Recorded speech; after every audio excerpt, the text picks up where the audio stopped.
Hello everyone. तो student, हमने पिछली वीडियो में स्टार्ट किया था इंटीग्रल कैलकुलस के बारे में, जिसमें हमने डेफिनेट इंटीग्रल की डेफिनेशन देखी थी और उसके अंदर जो प्रॉपर्टीज थी तो वो हमने की थी और उसके एग्जांपल्स किए थे। ठीक है जी। तो आज का जो स्टार्टिंग करेंगे वो भी हम एग्जांपल्स के थ्रू ही करेंगे जो आपके प्रीवियस ईयर में आए हैं, पूछे हुए हैं। ठीक है जी। तो क्वेश्चन दिया हुआ है 0 से π/2 इंटीग्रेशन था sine of x divide by under root sine x plus under root cos of x d x. तो ऐसा क्वेश्चन हमने कल भी किया था। सेकंड क्वेश्चन हमने लिया है 1/4 to 3/4 π/2 plus sine inverse x divide by 2 time cos inverse x plus 3 time sine inverse x plus sine inverse 1 minus x d x. ठीक है जी। तो अगर आप इन दो क्वेश्चन को ध्यान से देखोगे तो देखने में बड़े अजीब से लग रहे हैं, बट अगर हमें प्रॉपर्टीज के बारे में इसका पता हो तो बड़ा इजीली सा क्वेश्चन हो रहा है यहाँ पे। जैसे कल हमने किया था कि अगर आप इसको आई मान लो फर्स्ट क्वेश्चन के लिए, तो आई के अंदर जो ये इंटीग्रेशन है, अगर मैं a plus b minus x से रिप्लेस कर देता हूं एक्स को, तो आप यहां देखोगे a प्लस बी तो π/2 बन जाएगा, माइनस एक्स करोगे तो यहां आएगा साइन π/2 माइनस एक्स। ठीक है। और डिवाइड बाय साइन के अंदर sine π/2 minus x plus cos π/2 minus x और dx। ठीक है। तो ये आपका आ जाएगा साइन π/2 माइनस एक्स पे ये चेंज हो गया, आपका कोस ऑफ एक्स बन जाएगा अंडर रूट, ये आपका कोस ऑफ एक्स बन जाएगा और ये आपका साइन बन जाएगा। ठीक है जी, dx। तो अब इन दोनों को ऐड करोगे, आई ये है और आई यहां से, दोनों को ऐड करोगे तो लेफ्ट हैंड साइड आपकी 2i आ जाएगी, और यहां से डिनोमिनेटर के अंदर अगर आप ध्यान से देखोगे 0 से π/2, डिनोमिनेटर दोनों का क्या है, under root cos of x plus under root sine of x. जब आप इसका डिनोमिनेटर लोगे तो ऊपर क्या आ रहा है, अंडर रूट साइन एक्स। अगर आप यहां से डिनोमिनेटर ले रहे हो तो under root cos of x dx, ये कैंसिल आउट हो गया, यानी कि इसका इंटीग्रेशन आपका आ गया π/2, क्योंकि dx का integration x upper limit minus lower limit π/2, pi की वैल्यू क्या आ गई π/4। फर्स्ट प्रॉपर्टी हमने रिवाइज कर ली है कि अगर तुम्हें इंटीग्रेशन दिया हो a टू b लिमिट हो, तो अगर आप x की जगह a plus b minus x replace कर देते हो तो इंटीग्रेशन के ऊपर कोई भी फर्क नहीं पड़ने वाला, वहां से हमने यूज कर लिया। फिर इसी की मैंने कोरोलरी करवाई थी कि अगर इंटीग्रेशन के अंदर a टू b अगर आपको नजर आए f of x dx, f of x as it is, plus यहां पे जो होगा फंक्शन के अंदर a plus b minus x डाला हो, तो इसका डायरेक्ट आंसर मैंने बताया था कि b माइनस a/2 कर दो। अगर आप इसको ध्यान से देखोगे, अगर आप इसको फंक्शन मानते हो fx, तो ये भी क्या है, fx है। ठीक है, नीचे भी fx एज इट इज है, प्लस में साइन x की जगह मैं a प्लस बी यानी कि π/2 माइनस एक्स करूंगा, तो यहाँ पे इसको मैं क्या लिख सकता हूं कि ये और कुछ नहीं, आपका साइन π/2 माइनस एक्स ही लिखा हुआ है। तो आप यहां से कंपैरिजन करके भी ये कोरोलरी भी लगा दोगे तो b माइनस ए यानी कि π/2 माइनस 0 डिवाइड बाई 2 π/4 आंसर आ जाता। ठीक है जी। तो ये हमारी बेसिक प्रॉपर्टी से मैंने करवा दिया, और ये इसकी कोरोलरी से ये जो इंपॉर्टेंट मैंने कल करवाया था उससे भी आपका हो रहा है। ठीक है।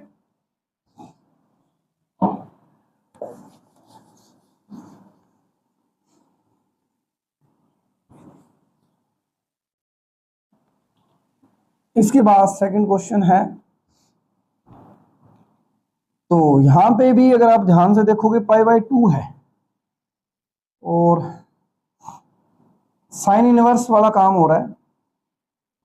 तो एक ट्रिग्नोमेट्री प्रॉपर्टी होती है इनवर्स ट्रिग्नोमेट्री में कि साइन इनवर्स ऑफ एक्स और कोस इनवर्स ऑफ एक्स दोनों क्या होते हैं, पाई बाई 2 के अंदर होते हैं। तो यहाँ मैं अगर अप्लाई करूँ इधर, तो आप कर सकते हो यहाँ 1/4 to 3/4 pi by 2 plus sine inverse x divide by, अगर यहाँ आप करोगे तो 2 वाला एक साथ कर दो इधर, 2 कोस inverse x plus 2 sign inverse x, और जो यहाँ 3 में से एक बचा है उसको अलग लिख दो, sign inverse x plus sine inverse 1 minus x.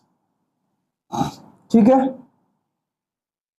तो यहां से dx, अब अगर मैं इस प्रॉपर्टी का यूज करूं 1/4 3/4, ये ऊपर पाई by 2 plus sine inverse x, यहाँ पे आपका क्या आ रहा है 2 टाइम, अगर 2 कॉमन ले लूँ यहाँ तो साइन इनवर्स एक्स प्लस कोस इनवर्स एक्स, वो क्या आ जाएगा पाई by 2 plus sine inverse x plus sine inverse x 1 minus x.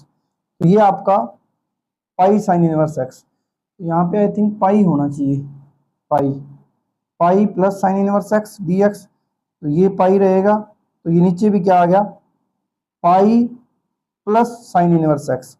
अब ये प्रॉपर्टी लगती हुई नजर आ रही है, अगर आप इसको एफ एक्स मान लो तो ये एफ एक्स आपका एज इट इज नीचे पड़ा हुआ है, नहीं पाई बाई 2 ही है, सॉरी ये पाई बाई 2 ही होना चाहिए, हाँ पाई बाई 2 ही होगा,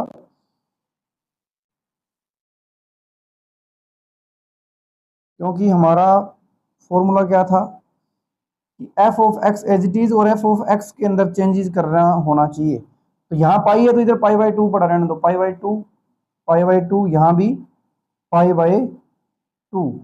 अब ये अपना क्या आ गया pi plus sine inverse x आ गया, तो इसको मैं दो पार्ट्स में तोड़ सकता हूँ 1/4 से 3/4 pi by 2 plus sine inverse x dx, इसमें से pi by 2 plus pi by 2 plus sine inverse x ऐसे लिख दूं, और plus sine inverse x 1 minus x अलग अलग कर दो। अब यहां से ये वाला पाई बाई 2 इसके साथ अटैच कर दो इधर, ये यहां से हटा के इधर लिख देता हूं। तो यहां से अगर आप देखोगे तो ये एफ एक्स जो है वो f x as it is पड़ा हुआ है, और यहाँ एफ एक्स के अंदर एक्स की जगह ए प्लस बी 1/4 प्लस 3/4 क्या होगा 1 ही होगा, उसमें से एक्स को स्प्रेड किया हुआ है, पाई बाई 2 के अंदर कोई चेंज नहीं आएगा। तो यहाँ पे इसका आंसर जो आना चाहिए वो क्या आना चाहिए b minus A by 2। Comparison करके इसको यहाँ प्रॉपर्टीज लगा के ये सिंपल इंटीग्रेशन कैसा बन गया एफ ऑफ एक्स, नीचे f of x as it is, फिर इसी एफ ऑफ एक्स के जगह एक्स की जगह रिप्लेस हमने क्या कर देना है ए प्लस बी माइनस एक्स, तो पाई बाई 2 तो एज इट इज रहेगा, प्लस साइन इनवर्स एक्स आ रहा था वहां हमने क्या पुट कर दिया 1+4 प्लस 3/4 माइनस एक्स, तो ये आपका b माइनस ए बाई 2, तो b आपका क्या है 3/4, a क्या है 1/4/2, तो इसका आंसर कितना आ गया 2/4, और नीचे आपका 2 पड़ा था, तो ओवरऑल ये बन गया 1/4, तो इसका आंसर क्या आ गया 1/4। तो आप यहां से देख सकते हो कि जो प्रॉपर्टीज है हमारी वो बार बार एक प्रॉपर्टी सबसे ज्यादा यूज हो रही है, तो इस प्रॉपर्टी को आपने दिमाग में रखना है। ठीक है जी, तो यहाँ पे जितने भी इंटीग्रेशन क्वेश्चन पूछे हुए मैंने ऑब्जर्व किए हैं तो वो डायरेक्ट आपकी प्रॉपर्टी बेस है, उसमें कहीं भी कोई इंटीग्रेशन यूज नहीं हो रहा, फिर भी आपको स्टैंडर्ड जो इंटीग्रेशन है वो आपको आनी चाहिए। ठीक है जी,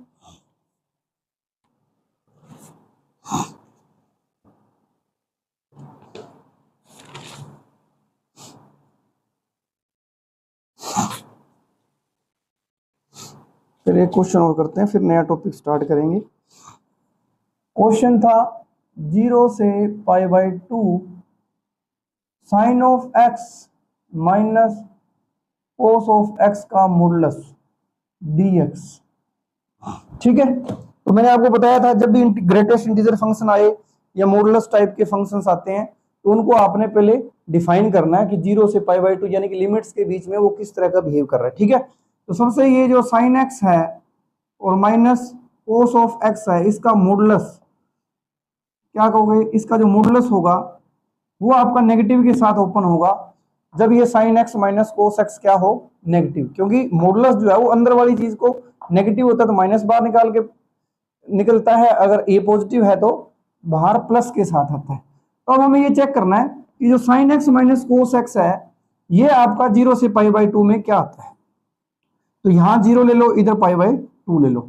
तो मैं 0 से पाई बाई 2 के बीच में साइन का ग्राफ बना लेता हूं, ये आएगा, और 0 से पाई बाई 2 के बीच में कोस का ग्राफ बना लेता हूं, तो वो आपका ये आ जाएगा ऐसे, पाई बाई 2 पे 0 हो जाएगा, ये पाई बाई 2 पे 1 होता है। इस तरह से ग्राफ आपका बन जाएगा। तो अगर आप इसको ध्यान से देखोगे 0 से पाई बाई 2 में अगर मैं इस पॉइंट के ऊपर जहां दोनों कॉमन होते हैं वो क्या होता है, पाई बाई 4, यानी कि जो आपका 0 से पाई बाई 4 में जो ये 0 से पाई बाई 2 टोटल इंटरवल था, इसमें 0 से पाई बाई 4 तक जब गया है तो ये जो साइन एक्स का ग्राफ है वो कोस एक्स वाले ग्राफ से नीचे है, मींस कोस एक्स की वैल्यू बड़ी आ रही होगी और साइन एक्स की वैल्यू कम आ रही है। तो ये जो डिफरेंस होगा वो 0 से पाई बाई 4 में क्या आएगा, नेगेटिव आने वाला है, देख सकते हो आप। ठीक है, ये आपका कोस एक्स का ग्राफ है, ये साइन एक्स का ग्राफ है। तो साइन एक्स छोटी वैल्यू रखता है, कोस एक्स बड़ी वैल्यू रखता है। तो 0 से पाई बाई 4 में ये आपका माइनस के साथ ओपन होगा, sine x minus cos of x, कब, जब एक्स आपका 0 से पाई बाई 4 है। और लेकिन अगर आगे की बात करूं पाई बाई 4 से पाई बाई 2 तक, पाई बाई 4 से, अब ये ग्राफ कोस का था ये नीचे आ गया और ये साइन का ग्राफ था ये तो ऊपर चला गया, तो यहां से साइन बड़ा हो गया पाई बाई 4 से आगे जाते ही, तो ये साइन बड़ा हो जाएगा, तो ये वैल्यू क्या आ जाएगी, पॉजिटिव। तो ये as it is sine of x minus cos of x, कब, जब एक्स की वैल्यू पाई बाई 4 से पाई बाई 2 तक गया है। ठीक है जी, इस तरह से काम हमने करना था। तो अब इस इंटीग्रेशन को हमें पता है कि जो पाई बाई 4 है वो आपका 0 से पाई बाई 2 के बीच में है, तो मैं स्प्लिट कर सकता हूं इंटरवल को। 0 से जो पाई बाई 2 जा रहा था, ये जो sine x minus cos of x का मॉडुलस dx है, इसको दो पार्ट्स में तोड़ सकता हूं। 0 से पाई बाई 4 में आपका जो इंटीग्रेशन आएगा वो cos of x minus sine of x dx हो जाएगा, क्योंकि माइनस अंदर गया तो साइन चेंज कर देगा, प्लस पाई बाई 4 से पाई बाई 2 तक जब गया तो ये sine x minus cos of x dx। ठीक है, अब इनका इंटीग्रेशन करना इजी है, वो आप कर सकते हो। तो इंटीग्रेशन मैं बता देता हूँ, 0 से पाई बाई 4 लिमिट है, कोस का इंटीग्रेशन क्या होता है, साइन एक्स। तो कभी बार स्टैंडर्ड फॉर्मूले भी यूज हो जाते हैं, साइन का क्या होगा, माइनस कोस एक्स, तो माइनस माइनस प्लस हो जाएगा, फिर प्लस पाई बाई 4 से पाई बाई 2 साइन एक्स का माइनस कोस ऑफ एक्स, और कोस ऑफ एक्स का साइन एक्स, तो माइनस साइन एक्स, ये आ जाएगा। ठीक है जी, तो यहाँ से आप वैल्यूज पुट करोगे, यहाँ से आपको आंसर मिल जाता है। तो मॉडुलस या ग्रेटेस्ट इंटीजर फंक्शन जब लेते हो तब हमारी जो स्प्लिट प्रॉपर्टी है कि एक जो कंप्लीट इंटरवल था उसको हम बीच में कोई एक पॉइंट जो उन दोनों के इंटरवल के बीच में हो उसका यूज करके इंटीग्रेशन को स्प्लिट कर देते हैं, ब्रेक डाउन कर देते हैं। ठीक है जी, तो ये हम क्वेश्चंस बीच बीच में करते रहेंगे प्रॉपर्टी से रिलेटेड। तो आज हमने जो इंटीग्रेट कैलकुलस का जो मेन टॉपिक स्टार्ट करना है, जो डायरेक्ट इंटीग्रेशन फॉर्मूले हैं। तो नेक्स्ट जो प्रॉपर्टी के बाद में जो मेन इसमें टॉपिक आपको मेंशन है सिलेबस में, वो है gamma function and beta function. तो हम गामा फंक्शन के बारे में देखेंगे। तो जो गामा फंक्शन है ये आपका स्टैंडर्ड इंटीग्रेशन को सोल्व करने का मेथड होता है। तो इसकी डेफिनेशन देखते हैं।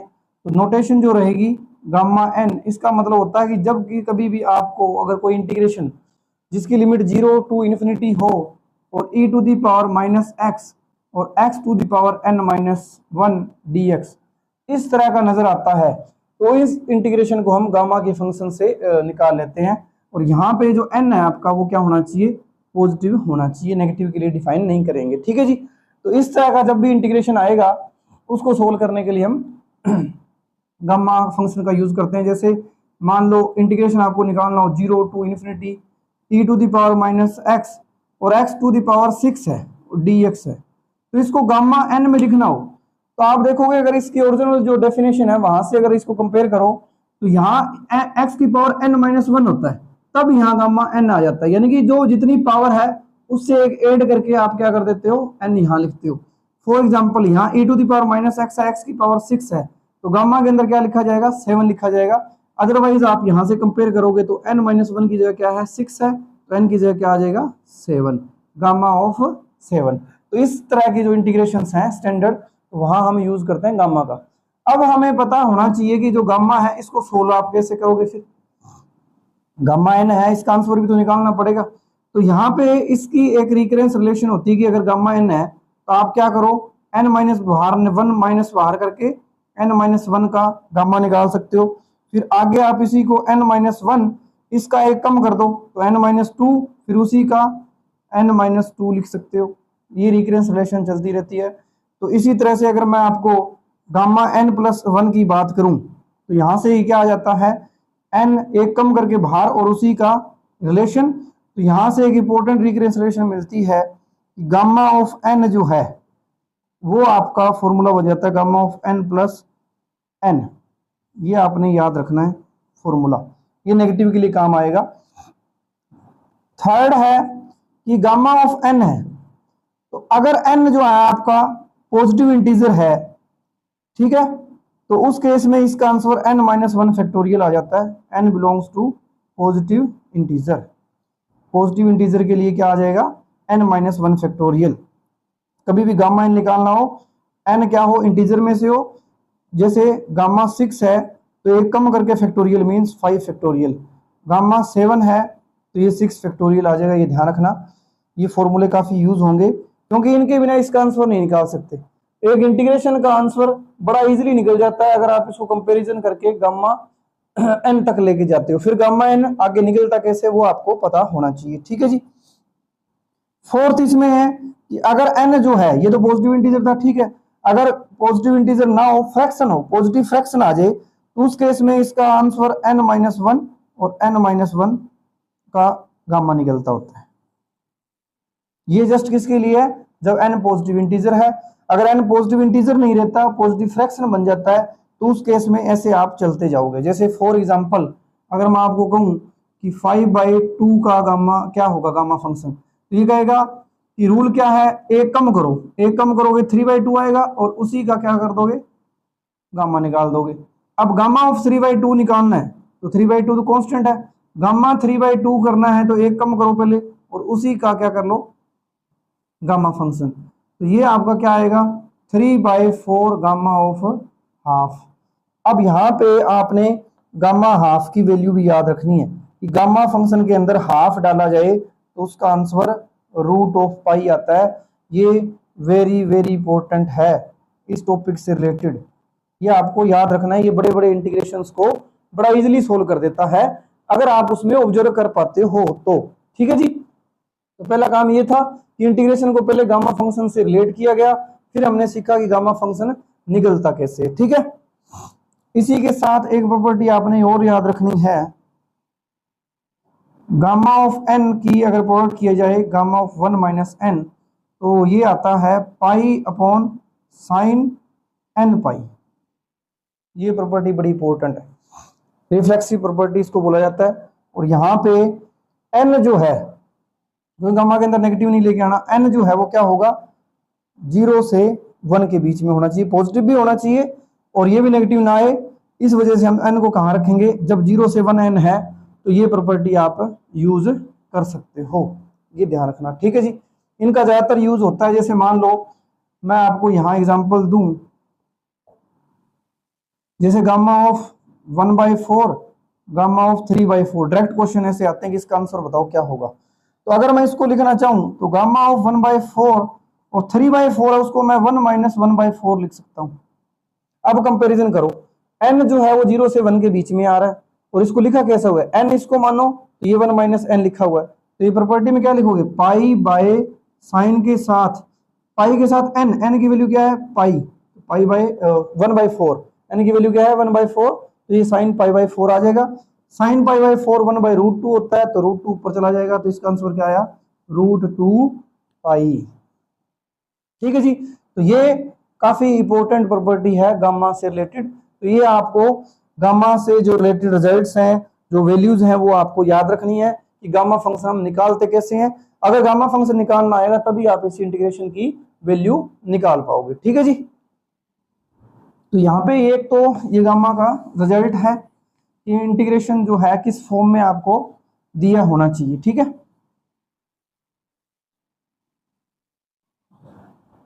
तो ये तो फर्स्ट था। सेकंड में अगर मान लो 0 टू इन्फिनिटी है और यहाँ पे माइनस एक्स, ये स्टैंडर्ड फॉर्म है। ये क्या है? Standard form. जब भी तुम्हें इस तरह का इंटीग्रेशन आए तो सबसे पहले माइनस एक्स टी, हाँ वेरिएबल आप जो मर्जी लिख सकते हो, वो मैंने आपको इंटीग्रेशन के अंदर बता दिया था। जो डमी वेरिएबल होता है इंटीग्रेंड का, उसको आप चेंज कर सकते हो किसी अदर वेरिएबल से, कोई दिक्कत नहीं है। तो अगर मान लो इस x के साथ a लगाओ कोई मल्टीपल, और यहां कोई चेंज ना है, x power n minus one dx, तो फिर इसके इंटीग्रेशन में क्या चेंज आएगा? तो मैं आपको यहां से इसके साथ मैच करोगे तो आप देखोगे कि यहां तो 1 था कोएफिशिएंट, लेकिन यहाँ a आ गया। तो अब ये स्टैंडर्ड फॉर्म में तो नहीं है, तो सबसे पहले इसको हम स्टैंडर्ड फॉर्म में लेके जाएंगे।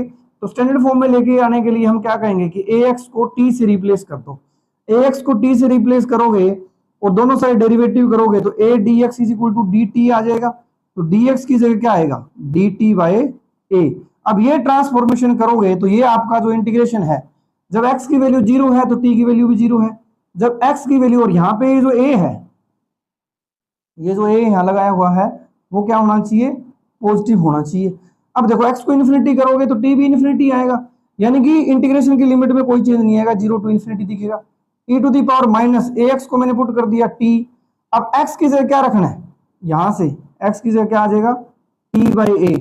जब x की जगह t बाई ए पुट करोगे तो t बाई ए की पावर कितनी हो जाएगी? n minus one. और dx की जगह क्या लिखूंगा? dt by a. तो यहां से ये जो इंटीग्रेशन है आपका 0 to infinity e to the power minus t, और t की पावर क्या हो जाएगा? n माइनस वन, t की पावर n माइनस वन और dt। अब देखो डिनोमिनेटर के अंदर यहां से a की पावर क्या है? n माइनस वन है और ये 1 है, तो नीचे आपकी a पावर n बच जाएगा, क्योंकि a power n minus one यहां से, एक पावर यहां है। तो डिनोमिनेटर के अंदर जब ये एक इसके साथ ऐड होगी तो a पावर n बच जाएगा। इस an को बाहर निकाल दोगे की पावर n को, तो जो अंदर बचा हुआ है e to the power minus t, t power n minus one d t, तो यहां से आप क्या लिखोगे? ये आ जाएगा gamma of n a to the power n, gamma of n a to the power n। मतलब यहां अगर a कोई मल्टीप्लाई हो गया तो वो गामा n को कैसे रिप्लेस करेगा? गामा n को एक्चुअल आंसर में a की पावर n डिवाइड हो जाएगा। ध्यान रखना a क्या होना चाहिए? पॉजिटिव होना चाहिए। ये फॉर्मूले आपने याद रखने, प्रूफ भी कर लिए, ये काफी यूज हो जाते हैं डायरेक्टली। जैसे एग्जांपल के लिए अगर मैं आपको कहूं e to the power minus 3x कर लो और x की पावर 6 dx कर लो। अब आप कहोगे बार बार वही कि 3x को t पुट कर लो, वहां से करके सारा काम होएगा, लेकिन डायरेक्टली आपको पता है कि अब a की जगह अगर ये फॉर्मूला पता होता, a की जगह क्या आ गया? 3, ठीक है, a की जगह क्या आया है? 3 पॉजिटिव है, तो ये गामा n है। अगर वैसे देखा जाए तो गामा यहाँ पावर 6 थी तो गामा 7 लिखा जाता एक्चुअल में, अगर ये 3 ना होता, लेकिन ये 3 लग गया तो 3 की पावर आपको क्या लगानी पड़ेगी? n, n का मतलब 6, ऐसा ही आएगा a to the power n, जो n में से आ रहा है, तो यहाँ 7, सॉरी 3 पावर कितना आ जाएगा? 7। बात समझ में आ रही है? तो ये फॉर्मूला हम यूज करते हैं n, क्योंकि देखो n कैसे निकालना है, अगर इसके साथ कंपेयर करोगे तो आपको लग रहा होगा कि n तो 6 है, n 6 नहीं होता, एक ऐड करके n बनता होता है, क्योंकि ये किसकी जगह आ रहा है? स्टैंडर्ड फॉर्मूले में n माइनस वन की जगह 6 है, यहां से n की वैल्यू 7 है। तो अगर n की वैल्यू 7 है तो गामा n गामा 7, और नीचे a की पावर n, यानी कि a क्या था? 3, 3 की पावर 7। तो इस तरह से डायरेक्टली एग्जांपल्स हो जाते हैं अगर आप इन फॉर्मूलाज को याद करते हो तो। ठीक है जी, तो ये गामा से रिलेटेड कुछ हमारा पोर्शन था, यहां से काफी बार क्वेश्चन आए हुए हैं।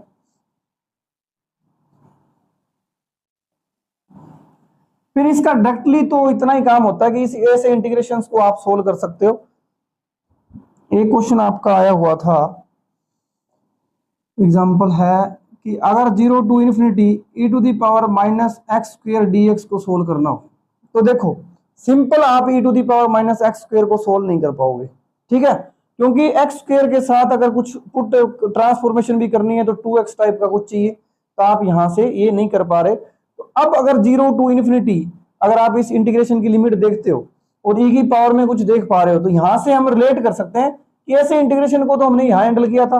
तो ट्राई करते हैं कि अगर मान लो इसको गामा फंक्शन से रिलेट किया जाए तो एक्स स्क्वायर नहीं होता, वहां पे सिर्फ लीनियर होता है, ई टू द पावर एक्स होता है।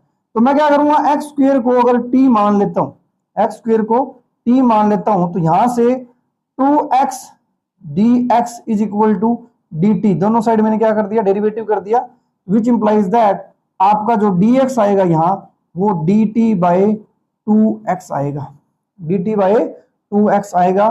तो इस ट्रांसफॉर्मेशन के बाद ये जो इंटीग्रेशन है, अब देखो अगर x को 0 पुट करते हो तो t 0 ही आएगा, अगर आप x को इन्फिनिटी डालते हो तो t इन्फिनिटी आएगा, यानी कि ये जो ट्रांसफॉर्मेशन थी इसने लिमिट को चेंज नहीं किया, e to the power minus t हो गया क्योंकि एक्स स्क्वायर की जगह मैंने टी पुट किया हुआ है। dx की जगह क्या लिखोगे, dt बाय 2x। अब देखो अगर मैं यहां से x की वैल्यू की बात करूं तो रूट टी आएगा, तो प्लस माइनस वाला काम नहीं है, तो x क्या है, पॉजिटिव है, तो रूट टी ले लेना आप। तो यहां से क्या आएगा, रूट टी, क्योंकि जो x की वैल्यू थी वो 0 से इन्फिनिटी थी। तो अगर मैं इसको अंडर रूट हटा के प्लस माइनस करूंगा तो x माइनस रूट टी आएगा, उसको हम रिजेक्ट कर देंगे क्योंकि x यहां वेरी कर रहा था 0 से इन्फिनिटी, मींस पॉजिटिव था। तो मैं यहां से जो x का नेगेटिव वाला फैक्ट था उसको वहां निकाल दूंगा, यहां से x का मतलब क्या, x क्या है, रूट टी है, तो मैंने x की जगह रूट टी पुट कर दिया। अब देखो यहां से तो ये 0 टू इन्फिनिटी ये आ गया 1/2, 1/2 बाहर निकल गया, e to the power minus t और t की पावर माइनस हाफ dt, ये t की पावर नीचे हाफ है, ऊपर जाके क्या हो जाएगा, माइनस हाफ। अब आप इस इंटीग्रेशन को अगर ध्यान से देखोगे तो ये आपको गामा फंक्शन की तरह ट्रीट हो रहा है। तो वहां पे जो n-1 होता है एक्चुअल फॉर्मूले में, अब देखो यहाँ x है, यहाँ t की पावर, अब x और t रिप्लेस कर दूंगा तो एक ही बात है, तो आप जस्ट वहां से इसको इग्नोर कर सकते हो कि x है उधर t है, तो ऐसा कुछ नहीं है, वेरिएबल से कोई चेंज नहीं आता। तो n-1 की जगह कंपेयर करोगे क्या है, माइनस हाफ है, तो n की वैल्यू एक्चुअली में क्या है, हाफ है। तो ये जो लिखा हुआ है ये और कुछ नहीं, अगर आप ओरिजिनल फॉर्मूले से कंपेयर करोगे तो gamma of n, sorry gamma of n का मतलब गामा ऑफ हाफ है, क्योंकि n की वैल्यू मैंने निकाली है, क्योंकि इधर का n-1 की जगह माइनस हाफ है, तो n-1 को मैंने माइनस हाफ कर दिया, यहां से ये 1 उधर जाएगा तो ये n की वैल्यू क्या रह जाएगी, हाफ, तो ये गामा ऑफ हाफ है। अभी मैंने आपको बताया था कि गामा हाफ की वैल्यू आपने याद रखनी है अंडर रूट पाई बाय 2, इसका आंसर जो है इस इंटीग्रेशन का वो क्या आ गया, रूट पाई बाय 2। ठीक है जी, तो ये काफी इंटरेस्टिंग क्वेश्चन था।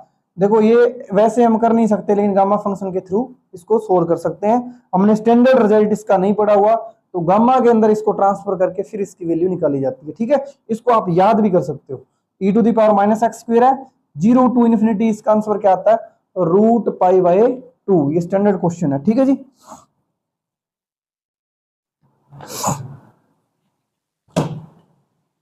तो सेम इसी सेंस में तो गामा जो है वो आपका बीटा फंक्शन के साथ मिलके कुछ अच्छे रिजल्ट्स बना देता है, जो डायरेक्टली आपके यूज होते हैं, क्वेश्चंस डायरेक्टली पूछे जाते हैं। तो अब बात करते हैं हम बीटा फंक्शन की, बीटा फंक्शन क्या होगा।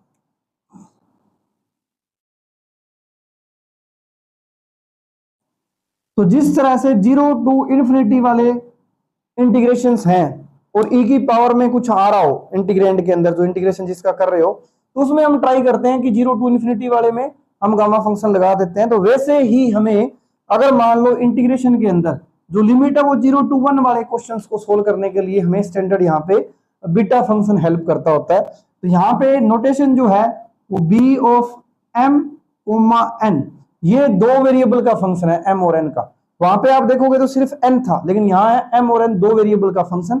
तो इसमें अगर आपको इंटीग्रेशन की जो शक्ल मिलेगी वो x की पावर m-1 और साथ में उसके 1 माइनस एक्स करके n-1 dx रहेगा। तो ऐसे इंटीग्रेशंस को आप क्या बोलते हो, बीटा mn से रिलेट करते हो, ये इंपॉर्टेंट है। ठीक है जी, तो ये ध्यान रखना, 0 से 1 x की power m-1, 1 minus x power n-1 है, इसको बोला जाता है बीटा mn। इस ऑर्डर को, अब इसकी जो प्रॉपर्टी है, फर्स्ट प्रॉपर्टी कि बीटा mn, तो ये याद रखना है कि इस टाइप के इंटीग्रेशन को बीटा mn लिखोगे। अब हम देखेंगे भी कि बीटा mn निकालते कैसे हो, ये हम गामा की हेल्प से निकाल लेते हैं। ठीक है, अभी बताता हूं।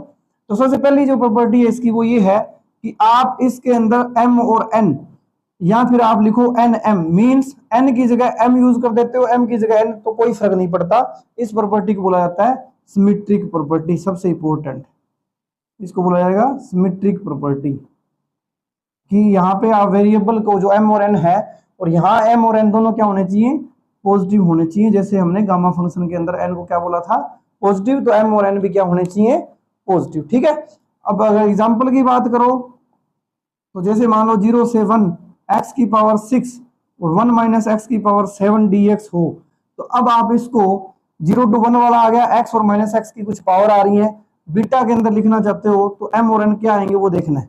अब इसकी कंपैरिजन करोगे तो x की पावर को आपने m माइनस 1 माना है स्टैंडर्ड फॉर्मूले में, यहाँ क्या दिया हुआ है 6, तो विच इंप्लाइज दैट m की वैल्यू क्या आएगी 7, और यहीं पे अगर मैं 1 माइनस एक्स की बात करूं तो स्टैंडर्ड फॉर्मूले में 1 माइनस 1 है, यहाँ 7 है, तो n की वैल्यू क्या आ गई 8, तो इसको क्या लिखूंगा 7,8। ठीक है जी, तो ये इंपॉर्टेंट है ऐसे इंटीग्रेशंस को सोल्व करने के लिए। अब क्वेश्चन ये आता है कि बीटा 7,8 इसका मीनिंग क्या है, जो बी के अंदर लिखा हुआ है।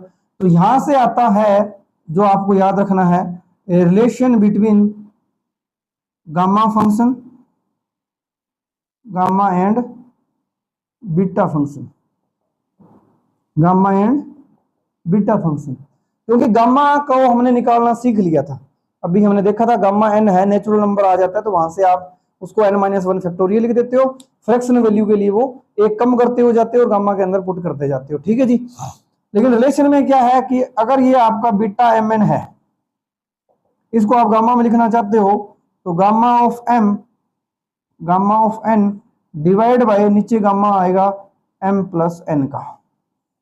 ये रिलेशन बहुत ज्यादा इंपॉर्टेंट है, मींस ऐसे इंटीग्रेशन का आंसर निकालने के लिए आप यहां तक तो पहुंच जाओगे, लेकिन इसको सोल्व किसकी हेल्प से करोगे, गामा फंक्शन की हेल्प से सोल्व किया जाता है। जैसे यहां हो जाता बीटा 7,8 है, तो इसको सोल्व में कैसे करता, गामा 7 गामा 8 डिवाइड बाय दोनों का जोड़ के गामा मीन्स 15, तो 7 गामा का मतलब क्या है 6 फैक्टोरियल, क्योंकि अगर n नेचुरल नंबर होता है तो गामा n माइनस 1 फैक्टोरियल हो जाता है। 8 को क्या लिखूंगा 7 फैक्टोरियल, 15 को क्या लिखूंगा 14 फैक्टोरियल, ये आपका आंसर आ जाएगा इस तरह के क्वेश्चंस को सोल्व करने के लिए। ठीक है जी, ये काफी इंपॉर्टेंट है, ये जो रिलेशन है जो बीटा और गामा फंक्शन को जोड़ती है, ये आपने याद रखनी है ध्यान से।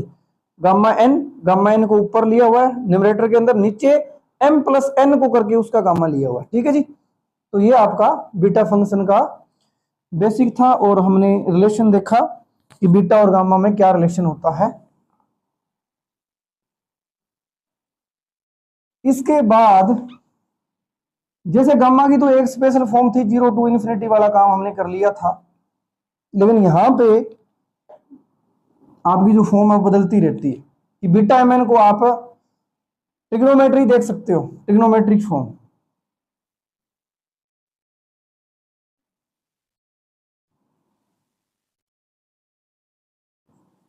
ट्रिग्नोमेट्री फॉर्म होती है सबसे ज्यादा इंपॉर्टेंट। इस फॉर्म से रिलेटेड आपका क्वेश्चन 3-4 बार पूछा जाता है। हर एक स्टेट का जो पॉलिटेक्निकल लेक्चर है मैंने वो ऑब्जर्व किया था, चाहे यूपीएससी हो, आरपीएससी हो, एचपीएससी हो, एक एक क्वेश्चन यहां से इसकी जो ट्रिग्नोमेट्रिक फॉर्म है वहां से पूछा हुआ है। तो ट्रिग्नोमेट्रिक फॉर्म कैसे आती है कि अगर आपका जो बीटा एम एन है, यहां पे आप एक्स को साइन स्क्वायर थीटा पुट कर दो, क्या पुट कर देंगे, put x is equal to sine square theta, तो which implies that 1 minus x जो है वो क्या बन जाएगा 1 minus sine square theta which is equal to cos square theta. ठीक है जी, अब यहाँ तो x और 1 माइनस एक्स को देख लिया, अब dx चाहिए, तो dx करोगे तो 2 आगे आएगा साइन थीटा का डेरिवेटिव कोस थीटा और डी थीटा। ठीक है जी, ये ट्रांसफॉर्मेशन करने के बाद आप इसमें पुट करोगे तो जो नई फॉर्म आएगी वो ट्रिग्नोमेट्री फॉर्म बन जाएगी, यानी कि लिख तो आप बीटा एम एन को ही रहो, beta m n, beta m n. अब देखो x को 0 डाला तो थीटा क्या होना चाहिए, 0 कब होता है थीटा, ये पॉजिटिव है तो पॉजिटिव क्वाड्रेंट में रहते हुए 0, x1 कब हो जाएगा जब थीटा को आप क्या डालोगे π/2। यहां से मैंने फर्स्ट क्वाड्रेंट के अंदर पॉजिटिव होते हुए इसका काम कर लिया, तो ये 0 आएगा 0 पे, 1 कब आएगा इसका आंसर π/2 पे। अब x की जगह क्या पुट कर दिया, साइन स्क्वायर है उसकी पावर m-1 है, तो पहले इसको मैं 2m-2 लिख सकता हूं, ठीक है, क्योंकि साइन था, एक्स को मैंने साइन स्क्वायर पुट किया, पावर 2 थी साइन की, फिर m-1 पावर हो रही है तो 2m-2 थीटा आ जाएगा। सेम अगर मैं 1 - x की बात करूं तो वहां वो कोस स्क्वायर आएगा, और m-n-1 करोगे तो 2n-2 बन जाएगा थीटा, और dx की जगह क्या लिखोगे, 2 sine theta cos theta d theta. तो ये आपका 2 बाहर निकल आएगा यहां से, और अंदर जो बचेगा 0 से π/2, 0 से π/2, साइन की पावर कितनी हो जाएगी, 2m-2 थी यहां से, जब मैंने x की जगह साइन स्क्वायर डाला तो पावर 2 और ये m-1 मल्टीप्लाई हो गया, m-2 बन गई थी। अब ये जो साइन थीटा इसके साथ अटैच होगा तो साइन थीटा की पावर आ जाएगी m-1, क्योंकि ये 2m-2 पहले पड़ा है, साइन की एक पावर और ऐड हो जाएगी तो m-1 थीटा। सिमिलरली कोस की पावर भी क्या हो जाएगी, 2n-1 आ जाएगा यहाँ, 2n-1 theta d theta is equal to beta mn। सबसे ज्यादा इंपॉर्टेंट ये रहेगा, ये आपकी ट्रिग्नोमेट्री फॉर्म है, ठीक है जी। तो जैसे अगर मैं आपको ये 2 को मत भूलना, यहाँ ये 2 पड़ा हुआ है और ये इस फॉर्म में है, जैसे आपको एग्जांपल के लिए 0 से π/2 साइन की पावर 5 थीटा डी थीटा निकालना हो, साइन की power theta d theta, limit क्या है 0 से π/2। अब आपको पता है अगर मैं वहां कंपेयर करता 0 से π/2, साइन की पावर 5 थीटा है, कोस की पावर 0 थीटा है और डी थीटा है, उधर कंपैरिजन करोगे तो यहां से दूसरी फॉर्म इसकी क्या है, यहीं से मैं क्या लिख सकता हूं कि 0 से π/2 जो है, और यहां साइन की power 2m- theta and cos की पावर भी 2n-1 थीटा डी थीटा है, इसको बीटा mn/2 ऐसे लिख सकता हूं इस 2 को। तो ये फॉर्म भी काफी इंपॉर्टेंट है, यहां से यूज होगा। तो आप देखो बीटा mn कब आ रहे हैं, जब यहां 2m-1 है, वहां से इस 2m-1 2n-1 की हेल्प से यहां निकालने mn, तो यहां आ जाओ, उससे कंपैरिजन करूंगा तो आप कहोगे साइन की पावर को 2m-1 से नोटेट करते हैं, यहां कितना है वो 5 है, और 2n-1 जो है उधर स्टैंडर्ड फॉर्मूले में यहां क्या है 0 है, यहां से m की वैल्यू क्या आएगी, m की वैल्यू आ जाएगी 3 516/2, और यहां से n की वैल्यू क्या आ गई 1/2, क्योंकि 1 इधर जाएगा 2 से डिवाइड करोगे, यानी कि ये जो है वो आपका 2 से डिवाइड होके beta mn, beta mn, m क्या है 3 है और n क्या है हाफ है, और डिवाइड बाय 2, ये ठीक है जी। तो ऐसे क्वेश्चंस में आपका बीटा जो फंक्शन है उसकी ट्रिग्नोमेट्रिक फॉर्म बड़ी इंपॉर्टेंट रोल प्ले करती है, लेकिन ये बीटा तक पहुंचाने के बाद आगे रोल किसका शुरू हो जाता है आपका गामा फंक्शन का, क्योंकि बीटा की जो वैल्यू निकालोगे वो by help of gamma function निकालते हो, अगर इसकी वैल्यू निकालनी हो तो beta gamma 3 gamma half, formula क्या था बीटा mn, तो बीटा m बीटा n नीचे दोनों को क्या कर देते हो गामा डिवाइड कर देते, दोनों को जोड़ करके कर देते हो, तो 3 + 1/2 को जोड़ोगे तो ये आपका 7/2 आ जाएगा, क्या आ जाएगा 7/2, और साथ में बीटा का फॉर्मूला लगाएंगे तो 1/2 बाहर पड़ा था, ठीक है। अब इसको आप इजीली सोल्व कर सकते हो, इसको सोल्व करने के लिए गामा 3 है, गामा 3 को क्या लिख दूंगा 2 फैक्टोरियल, एक कम करके फैक्टोरियल, 3 नेचुरल नंबर है, गामा हाफ को एज इट इज पढ़ रहने दो एक बार, क्यों, क्योंकि नीचे यहां से पता चल रहा है मेरे को कुछ कि ये गामा हाफ इसमें भी आएगा। 7/2 को आप क्या लिखोगे, गामा 7/2 को ये लिखोगे एक कम करके उसी का गामा, फिर आगे ये 5/2 है, ये रूल कर रहा हूं मैं 7/2 के लिए, तो 5/2 तो एज इट इज आया, अब इसको एक कम करके फिर उसका गामा, फिर इसको क्या लिखोगे 5/2 × 3/2 तो बाहर पड़ा है, गामा 3/2 को लिखोगे 1/2 एक कम करके, ठीक है। तो मतलब कि ये जो आया 5 आया 5/2 3/2 1/2 गामा 2, 7/2 का गामा जो है वो ये आएगा, और साथ में 1/2 तो नीचे पड़ा ही है, यहां से गामा हाफ कैंसिल हो जाएगा, इस 2 से ये 2 भी कैंसिल हो जाएगा, यहां से देखोगे ये 2 8 ऊपर चला जाएगा, ये 8 बनेगा, ये ऊपर चला जाएगा, और 15 नीचे रह जाएगा। 8/15 आपका आंसर आ जाएगा। ठीक है जी।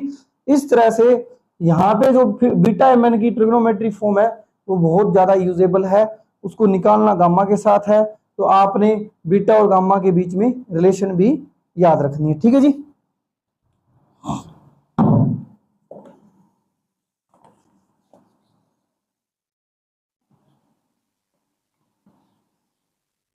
इसके बाद जिस तरह से यहां 0 से 1 में है गामा बीटा फंक्शन, वैसे 0 से इन्फिनिटी फॉर्म है उसमें भी आ जाता है, तो दो फॉर्म वो भी आपने याद रखनी है वहां से। जैसे बीटा एम एन की एक दो फॉर्म तो हमने लिख दी, एक तो आपका बी एम एन जो है वो 0 से 1 वाली लिमिट में दिखता है x की पावर m-1 और 1 - x की पावर n-1 dx, एक तो ये था। और इसी के अंदर मैंने ट्रांसफॉर्मेशन जब कर दी थी तो इसको बीटा एम एन को आप 2 टाइम 0 से π/2 और यहाँ साइन की पावर क्या हो जाती है 2m-1 थीटा, कोस की power 2n-1 theta d theta. तो ये दो फॉर्म है, ये सिंपल जनरल फॉर्म, यहाँ बाय ट्रांसफॉर्मेशन से हमें ट्रिग्नोमेट्रिक फॉर्म, तो ये तो याद रखना ही रखना है। इसके बाद बीटा एम एन को आप दो फॉर्म और भी याद रख सकते हो जिसमें लिमिट होती है 0 to इन्फिनिटी वाली। 0 to इन्फिनिटी वाली ये जो आएगी उसमें याद रखना होता है y की पावर m-1 नीचे 1 + y पावर m+n dy। अब ये जो फॉर्म है इसको आप खुद प्रूफ कर सकते हो। जैसे मैंने यहां से यहां पहुंचने के लिए कुछ ट्रांसफॉर्मेशन की थी, तो मैं यहां अगर ट्रांसफॉर्म कर देता हूं कि x को आप y/1 + y इससे रिप्लेस करोगे। अगर आप ओरिजिनल फॉर्मूले में इधर x की वैल्यू को 1/1 + y से रिप्लेस करोगे तो यहां से आप देख सकते हो कि x 0 कब आ सकता है, x 0 पुट करते ही y 0, यानी कि x 0 पे y 0 आएगा।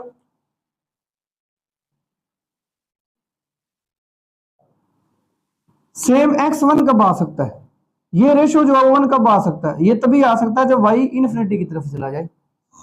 ये सिम्प्टोट वाले में हम करते होते हैं, वहां भी करेंगे। तो ये इसकी वैल्यू 1 कब आ सकती है, क्योंकि हमें पता है ये y है, पॉजिटिव नंबर है, 1 + y है, तो ये इसी से बड़ा होगा। 0 ये हो नहीं सकता, तो 0 से इन्फिनिटी ये 0 होएगा, उसके इसमें x 0 आ जाएगा, तो 0 to 0 इंटीग्रेशन 0 ही आ जाएगा, इसका कोई मीनिंग नहीं था। मींस y जो पॉजिटिव नंबर है, पॉजिटिव नंबर के अंदर ऑब्वियस सी बात है अगर तुम एग्जैक्ट कोई फाइनाइट वैल्यू डालोगे तो ये दोनों कभी बराबर आ ही नहीं सकते, 1 आ ही नहीं सकता। तो उस केस में एक ही काम है कि जब y वेरी लार्ज हो जाए उस केस में ये आपको 1 की तरफ टेंड करता हुआ नजर आएगा, इन्फिनिटी की तरफ जाता हुआ नजर आएगा। ठीक है, तो यहां से जब आप ये पुट करोगे तो जो आपकी लिमिट है वो 0 से इन्फिनिटी में चेंज होगी। अब x की जगह आपने क्या करना है y/1 + y की पावर m-1 इसी एक्चुअल में, और 1 - x की जगह y/y + 1 उसकी पावर n-1 dx डेरिवेटिव करोगे। दोनों साइड अगर डेरिवेटिव करोगे तो नीचे 1 + y का whole square 1 + y as it is, इसका डेरिवेटिव 1 हो गया, विद रिस्पेक्ट टू y कर रहा हूं, माइनस फिर इसका डेरिवेटिव करोगे y एज इट इज आ जाएगा, तो ये इसका डेरिवेटिव 1 हो जाएगा, इस ये एज इट इज आएगा, y से y कट गया और ये साथ में dy।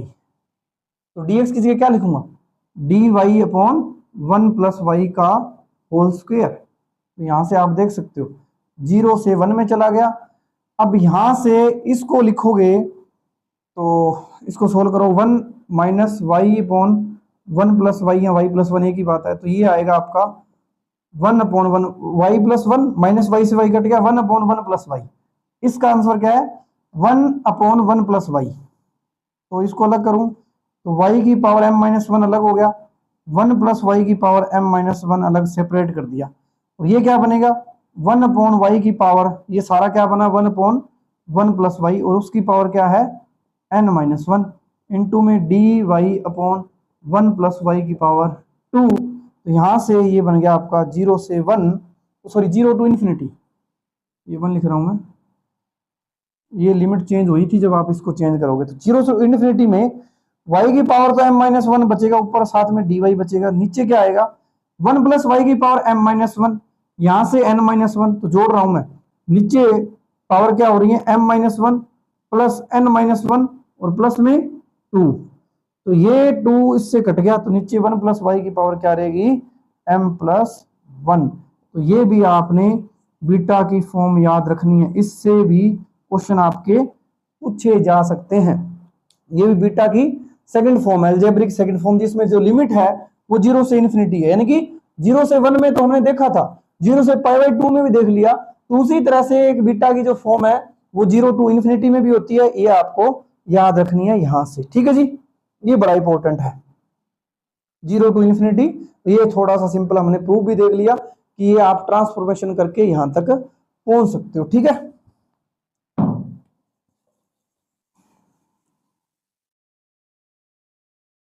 तो अभी तक हमारा जो बीटा है उसकी 3 फॉर्म हमें नजर आ रही हैं, और इंटीग्रेशन सिंपल सिंपल से आपसे पूछे जाते हैं।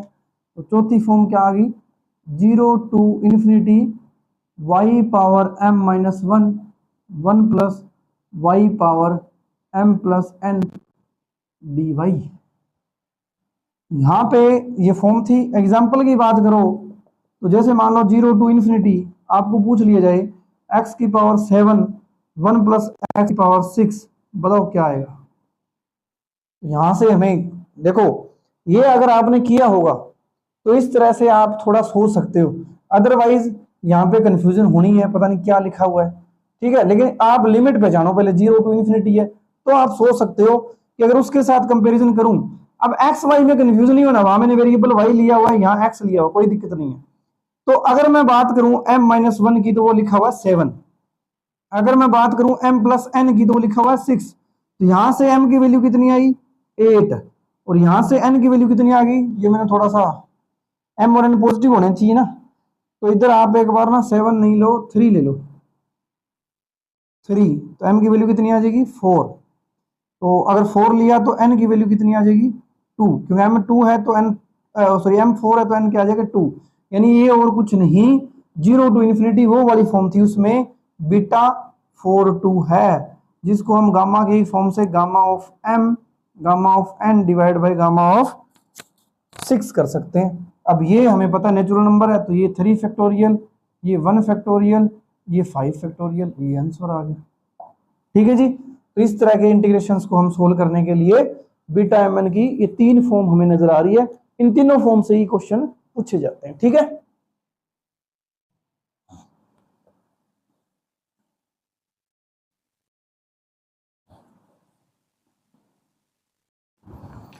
फिर इसके बाद यहाँ पे थोड़ा सा चेंज और देखने को मिल सकता है कि लिमिट तो आपकी 0 से 1 है, और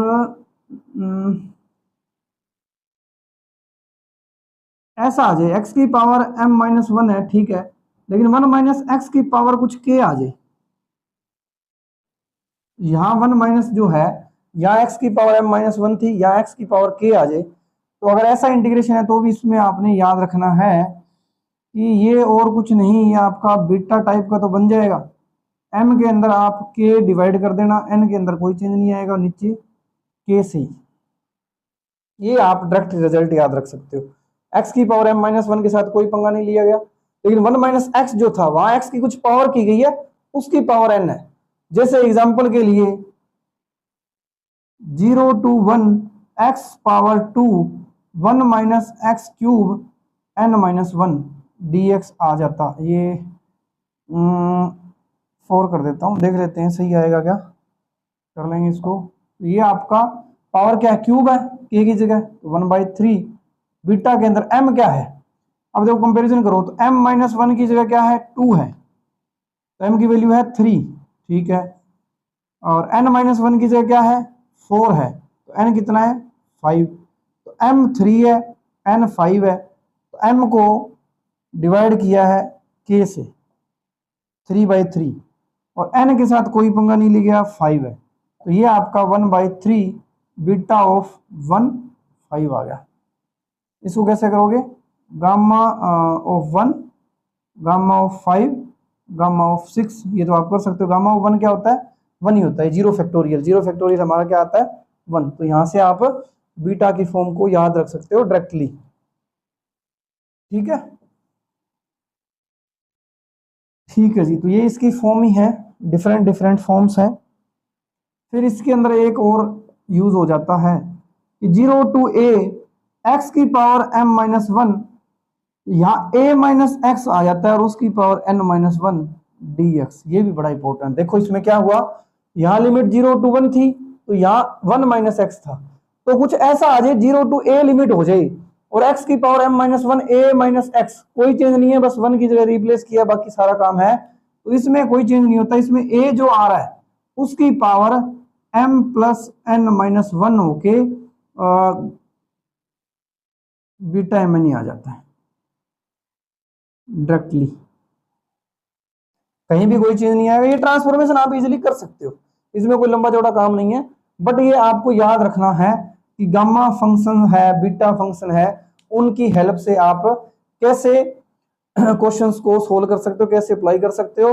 तो गामा फंक्शन के अंदर जो लिमिट है वो 0 टू इन्फिनिटी एक केस था, उसके अंदर वो थोड़ा सा मैंने transfer e to the power minus x वाला करवाया था, वो याद रखना है।